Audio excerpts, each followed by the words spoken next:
me what inspired you to become a postpartum doula. Postpartum, yeah. So I think postpartum was definitely a shift that I made after becoming a mom myself. And birth work for me came as a whole, came a few years before I became a mom. But the postpartum shift for me was much more centered around my desire to, I wanted to hold space longer than just a 24 or 48 hour birthing process. Not to say that that's not important. Sure. But I found myself wanting and needing to hold space for women. And I don't know if this is just a spirit-led thing, but most of my clients have been high risk or have had some sort of, I don't want to say intervention, but yeah, we'll use intervention during delivery, whether it's by their own accord or, emergencies as they happen. And so I found that postpartum kind of gets, it's like the other side of the coin that gets forgotten, or, something that gets kind of tossed in the wash and, what happened to it, And I didn't want that for our women. I don't want that for our women. So that's really what kind of drove me into making more intentional space for postpartum, and really like shouting about it and advocating for it, because I think, unfortunately, a lot of times in not just our community, but just it's a problem that I see across cultures is there's so much excitement for the baby and the delivery, and moms are just kind of left out there to dry. And like as becoming a mom, I really needed that support. I really needed that village, and it wasn't just something that I needed for 2 days after the delivery. I needed that well into like now. My kids about now like yesterday. So yeah, that really was my my driving force. Is I didn't want anyone to feel like they were forgotten or that they were I've had the baby, now what, and like Dawn was saying, it's education, it's information sharing. We're in an age of, you can find anything you want on Dr. Google. Right. But when you have that relationship with someone and you're literally in the trenches with them from however until well after the baby gets here, I feel like I consider my clients to be family. And I say that from the beginning, like if I'm consulting, if you are just looking to, have somebody do this for you, do that for you, I say I might not be a good pick for you, because I treat my clients like family. I treat your husband like family, your children. So like I really put the family back in the postpartum experience, because that's why we're here. We're building families and we're building villages. We need the support while doing that. So I really create mother-centered and then family-centered experiences for my postpartum clients.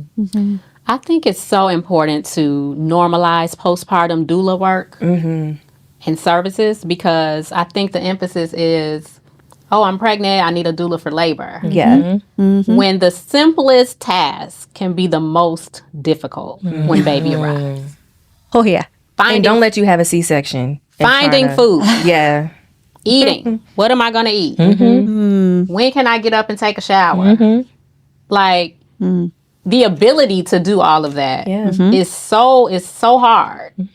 And I don't think that a lot of mothers consider life after baby arrives, like immediately. And it hits them like a ton of bricks. It's always ton after. of bricks. It's breastfeeding and it's the postpartum phase of recovery, right? Yes. And I always we talk about to our families about how, lactation hits you right away. The baby's out, now you're in a phase of, having to feed this thing. Yeah, right. And then when baby gets here, now you have to carve out time for yourself to eat a meal. Like not just snacking, but an actual nourishing meal. Yeah, and you need a minute to change those pads. Who's holding the baby? A minute to breathe. Where'd the baby go? A minute to breathe. Yeah. So how can we normalize postpartum support?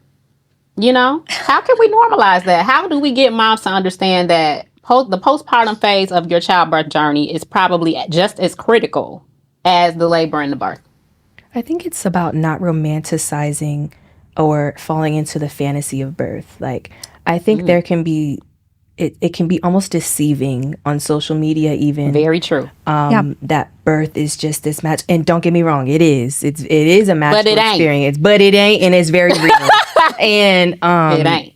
I mean, we'll talk about our own experiences, but when we fantasize and I guess create like a false reality or a false construct of what it is to become a mother. Like you're literally on life and death, like on that verge. And that's a very real experience. So I think part of normalizing postpartum is realizing this is what it is. Like I'm very, very, maybe blunt's not the right word, but I'm very. No, it's a good word. Yeah, I'm very straight up with my clients. Like, let's talk about your postpartum plan. And they're like, yeah, let's write it down.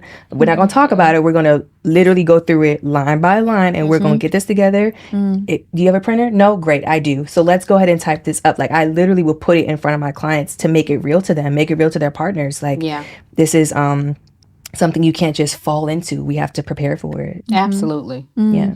That is so important. I think if we talk about postpartum, we need to also include our families, right? Yeah. Because if they're going to be the support team, then they need to understand what support looks like, right? Yes. And if they're not.